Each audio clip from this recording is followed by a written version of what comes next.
Почитувани, денеска се наоѓаме на локацијата за која на седница на Совет на општина Аеродром, мнозинството предводено од СДСМ донесе нов урбанистички план. И наместо нови зелени површини одлучи да се градат нови стамбени блокови. Златко Марин предизборно ги лажеше граѓаните. Марин објави дека ќе гради нова инфраструктура и зелени површини, меѓутоа бројките кажуваат друго. Златко Марин лаже кога вели дека ќе гради нова инфраструктура.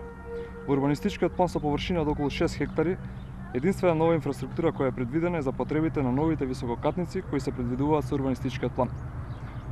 Она што е позагрижувачко е површината на зеленило во рамките на планот.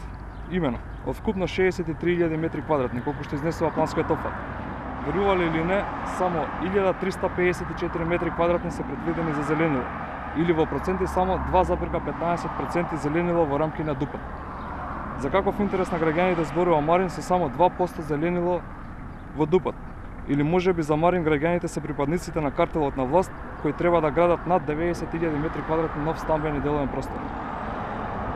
Наместо вистински нови зелени простори содржини за спорт и рекреација, детски игралишта, Златко ги заборави ветувањето од предизбори и брзо се насочи кон уништување на зеленилото и изградба на нови згради. Марин ветуваше нови зелени површини, транспарентност и работење во интерес на граѓаните. Сега се што прави е диаметрално спротивно од ветувањето за време на избори.